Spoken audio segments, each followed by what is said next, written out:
Okay, so in this section, we're going to go ahead and I'm going to show you how to read your credit report. Okay, guys, so what I want to do is I want to break down the 7 sections before we actually go to a report. Okay, so these are the 7 sections that you're going to find inside of your credit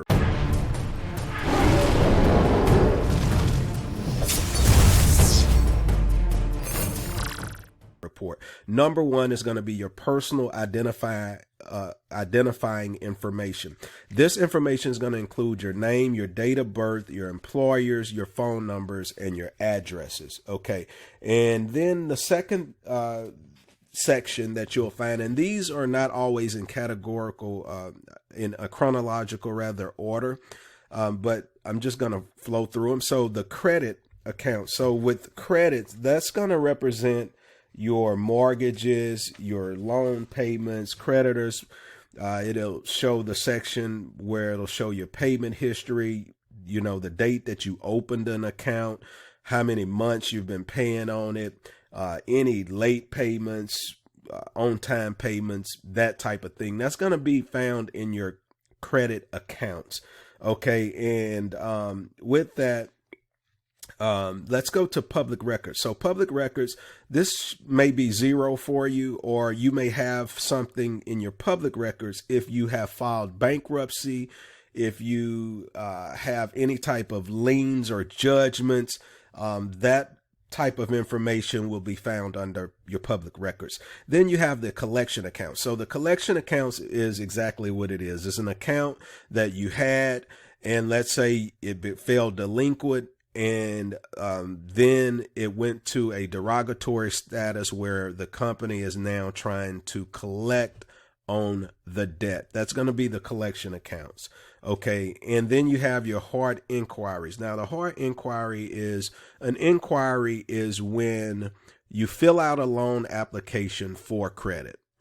Anytime you go to a lending institution or a lender online and you apply for credit and you are the one applying, that presents a hard inquiry on your credit. And these typically knock your score down anywhere from 5 to 10 points. And you don't want a lot of them on your credit, but I'll show you that section here in a second. Then the soft inquiries, those are when let's say a advertising company is kind of looking at you to send some information over to you. That's when you're not really the one that's actually engaging. Or let me say this now, there are a lot of companies now are going to the soft inquiry, and but the soft inquiry simply, it doesn't affect, or it doesn't have a real impact on your scores. Okay, and you may be the one that initiate the soft inquiry, but let's say the company that you, or the lender that you're applying for a credit card, they'll tell you, hey, this is a soft inquiry, or they'll say this won't impact your credit. That's just a soft inquiry. Okay, that's just a lot of times to get you pre-approved. A lot of companies are going to that now. I know many of our lenders, that's how we do it. We do a soft pull just to see if it's worth pursuing the loan. So, you know, sometimes you'll see where it says this won't impact your credit. That just simply means it's a soft pull. It really doesn't impact your credit, but it gives the lender an idea, or the actual software.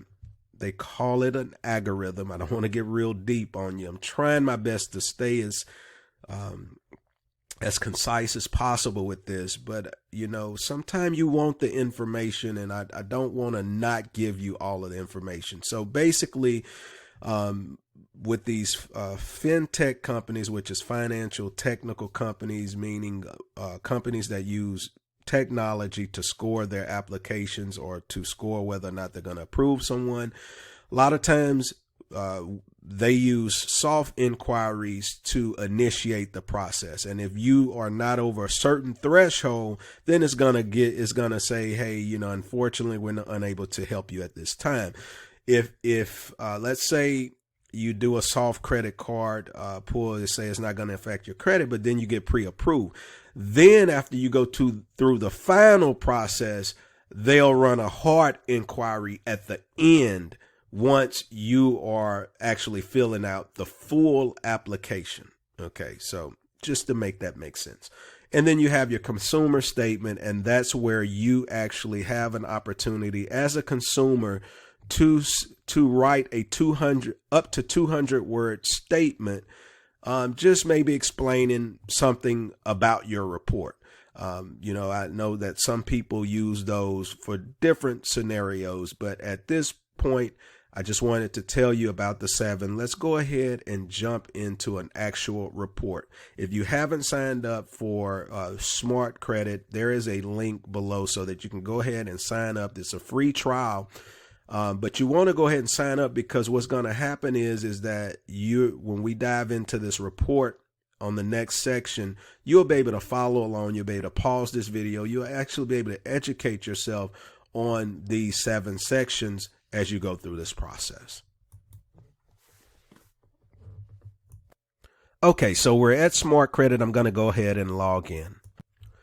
Okay, so now we're inside of the actual SmartCredit dashboard. And if you haven't logged in, you can actually, what I'd recommend is listen to this video, then go set up your account, and then come back to this video and check out the various sections. I wouldn't spend a lot of time. Remember, this is about action steps, but this will help you kind of familiarize yourself with these various sections. So personal information. All right. So here's the personal information. Here's the name section. You'll see the name in this particular area right here. Okay. You'll see the date of birth. You want to make sure this stuff is congruent. And of course, that's part of the first step, is cleaning up this personal information section. You'll see your date of birth. You also see current and previous addresses. Okay. Employer. Also, in this report, you'll see the consumer statement would have been here. But, well, I see, well, maybe this may be alert, or this may be a consumer statement. I'm not sure on this particular section, but a consumer statement generally is a longer explanation of whatever you're trying to convey to the actual credit report. It's just basically, according to federal law, you have the right to place a statement on your report. This is the summary section. Okay, in this section here, the summary is going to give you your total accounts.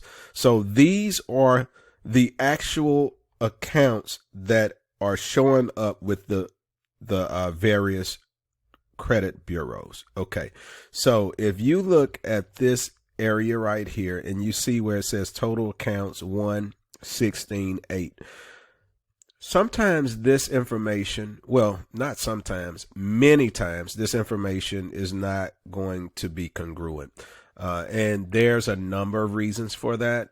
It may be because, number one, let's say you have a creditor, they may only report to Experian. They may not report to Equifax or TransUnion. So it will not show up in that area. Okay.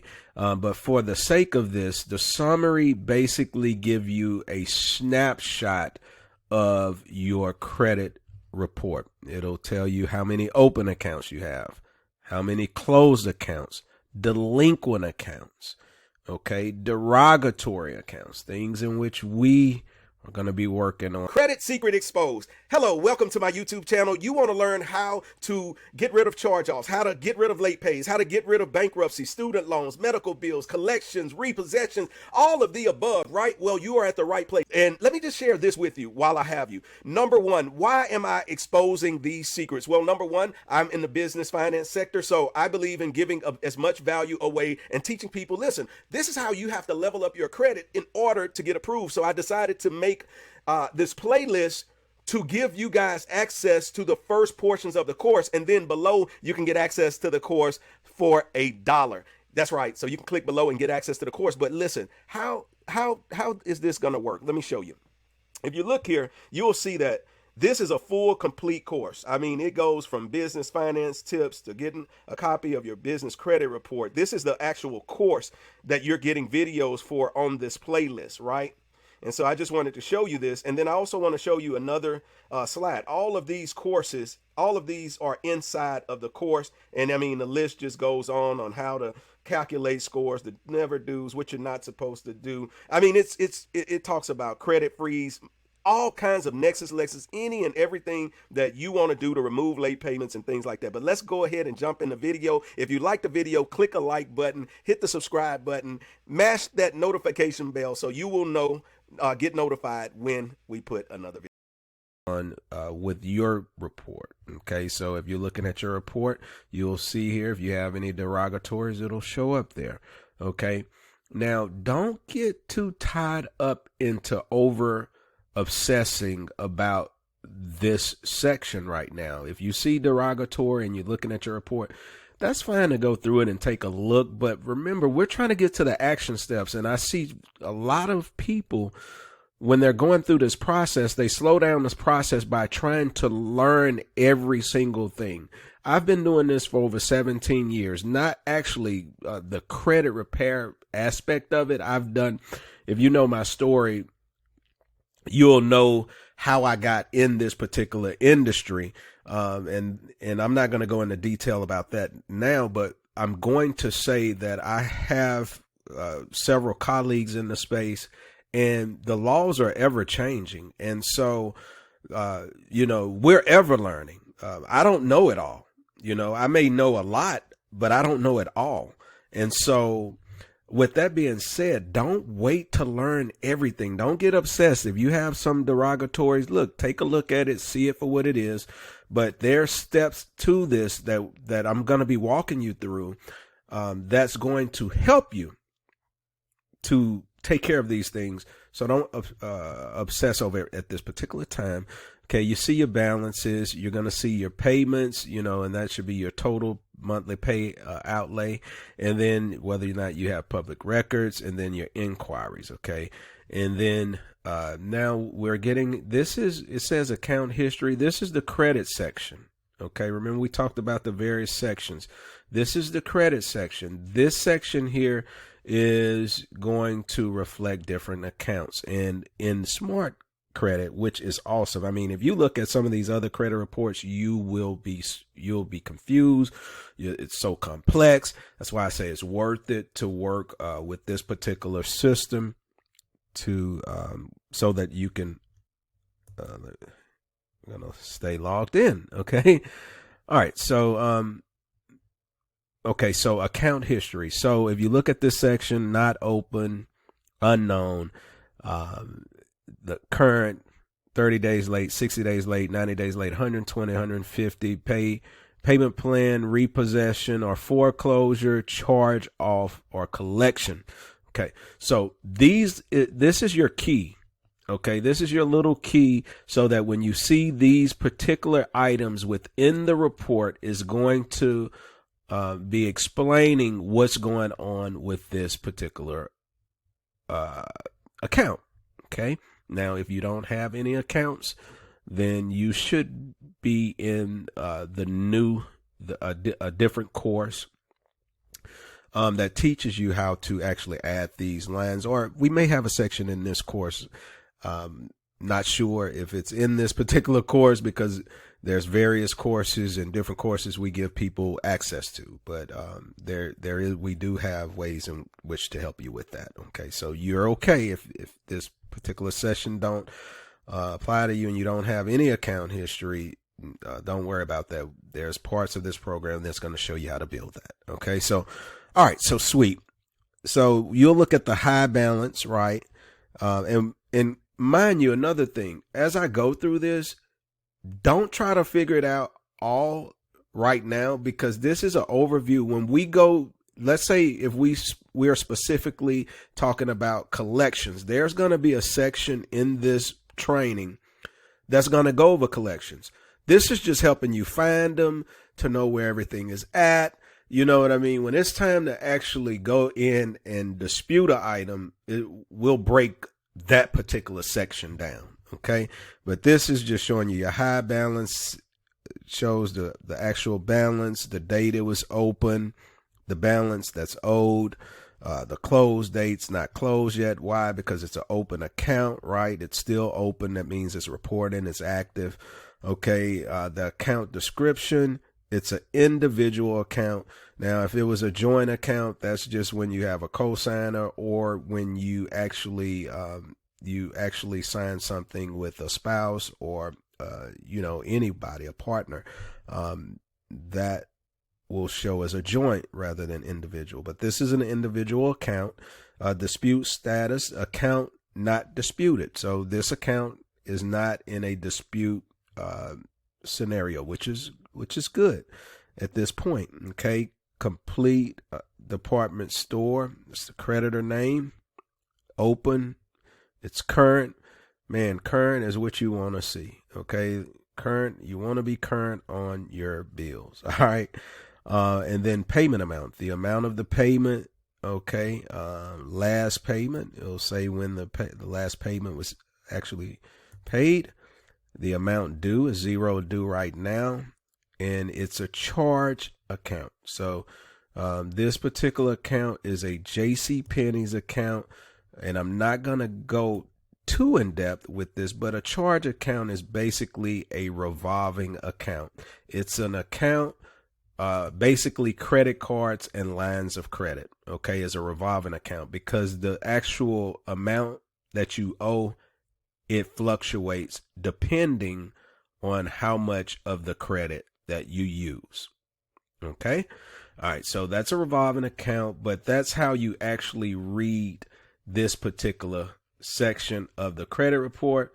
And in this report, this is a demo account. You see the Bank of America, and it just, you go through it. You see the account number there, high balance, so on and so forth. You repeat the same thing, but I want to show you something here. So right here, you see where it says, okay. All right. So this particular account was okay, but then it got to a collection charge off status, right? That means this account has been closed due to inactivity, unpaid balance, reported as a loss by creditor. These are the things that drive your score down, and which we will have to do what we need to do legally and ethically to get these items removed if possible. And I believe it's possible, just based on the fact that I know it's possible, actually. But anyway, in this scenario, you'll look and you'll see 30 days, 90 days, 60, 90 days. So this person was doing really, really good. And then all of a sudden, something happened where the account went bad. And that's for a variety of reasons. But I just wanted to show you in this section here is where you will review these different items. So if we go back to this one, this account was a good current account, no derogatory. You see how it's all green, it's paid okay. This one here, you'll see where it actually, just break it down. I mean, this right here, look at it, 3 different times.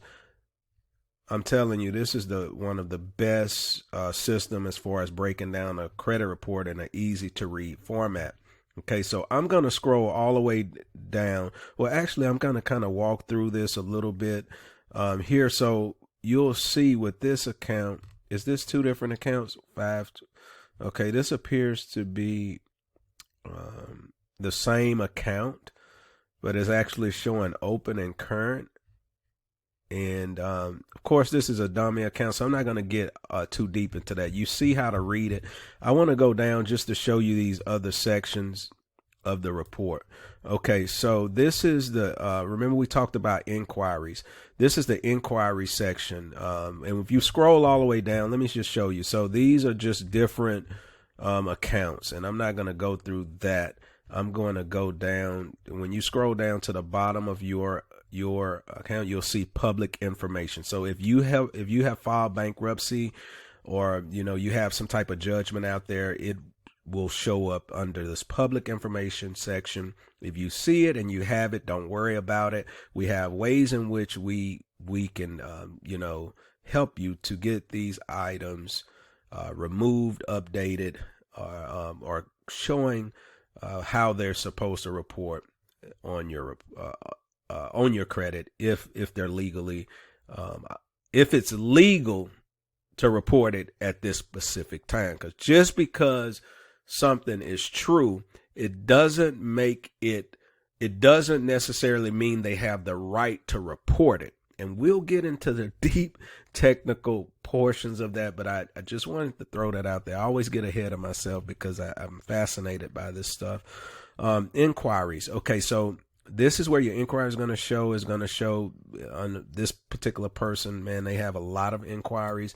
Inquiries is not, having a lot is not really good. And when you go to car lots and different places like that, you got to be careful because they will run this up, but don't worry about it. We have ways in which we can get these items removed, particularly if you haven't obtained credit with that particular party.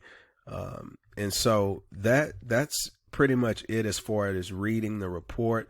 Right here at the bottom is going to have the actual creditors' names, their addresses, and their phone numbers.